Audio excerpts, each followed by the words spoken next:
Olá, Conceição Maciel, professora de ciências, e vou falar hoje um pouco para vocês sobre os vírus. Quem são os hospedeiros dos vírus? Como esses vírus começaram? O que são vírus, né? Como é que eles começaram, foram reconhecidos? Então, eles foram descobertos por volta do século XIX, certo? Os vírus são seres diferenciados na natureza. Eles não possuem aquela organização básica celular, né? Então, eles hospedam a célula para se reproduzir. Eles foram descobertos no final do século XIX por um russo e por um holandês, o russo Dimitri e o holandês Martinus, por volta de 1892, 1898. Eles descobriram, estudando uma espécie de mosaico, que eram as manchas que apareciam na folha do tabaco, aquela planta utilizada para fazer o cigarro.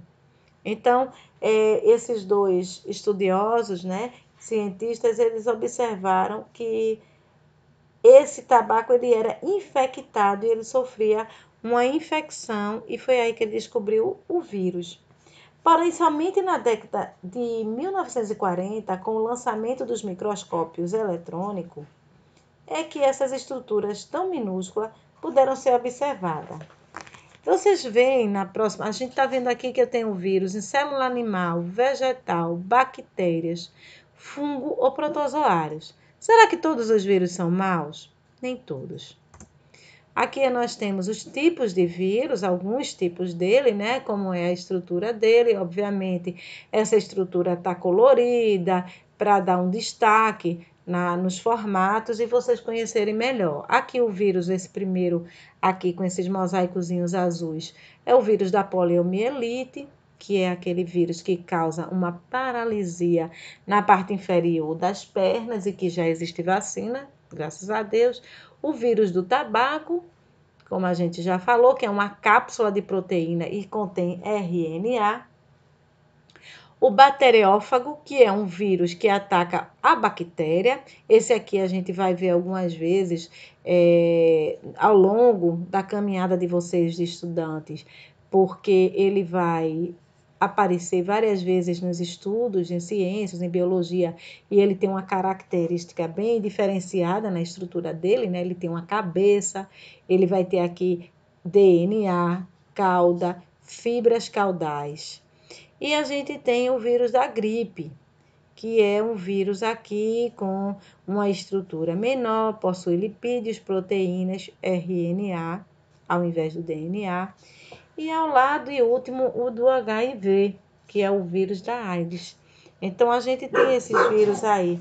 As características dos vírus, como são organização simples e eles não têm célula, os vírus não possuem membrana plasmática, nem citoplasma, nem organela. Sendo assim, podemos afirmar que não possui metabolismo próprio. Ou seja, ele não tem funções próprias dentro dele para determinar como nós temos, os seres vivos têm em células. Eles parasitam uma célula e daí eles ficam mais fortes e se multiplicam. Essa característica dos vírus é fundamental para compreendermos seu comportamento e por que eles podem causar tantos danos. Sua estrutura é formada basicamente por uma espécie de cápsula de proteína com material genético dentro. Material que ele adquire, né? Ao se multiplicar. Então, a junção do material genético com a cápsula proteica, que está localizada na cabeça do vírus, é denominada nucleocapsídeo. E é ela quem vai funcionar aí para dar esse suporte e essa vida. A palavra vírus é de origem latina e significa veneno. Isso porque ele sempre esteve associado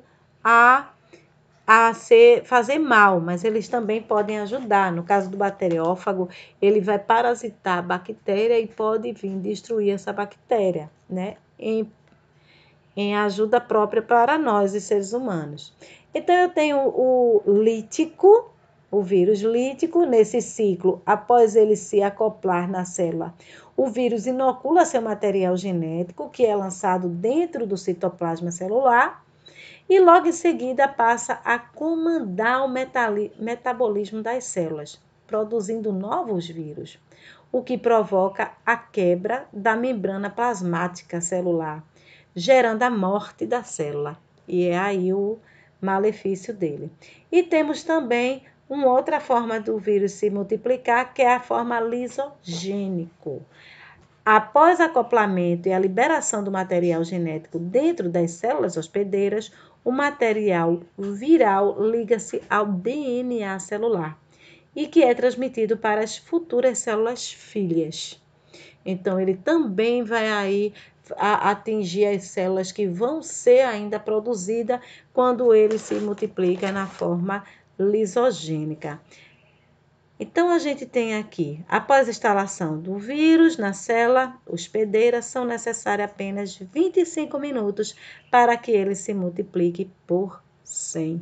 Alguns vírus bem agressivos, como é o caso hoje em evidência maior na nossa vida, o coronavírus. Então, a gente tem aí um pouco mais sobre os vírus. Espero que vocês tenham gostado. Vocês sabem que também acontece algumas vezes deles parasitarem seres que nos causam mal, então nem todo vírus vai trazer só malefícios para nós. Então, ficamos para a próxima. Qualquer dúvida, estamos à disposição. Tenha um bom dia. Até a próxima.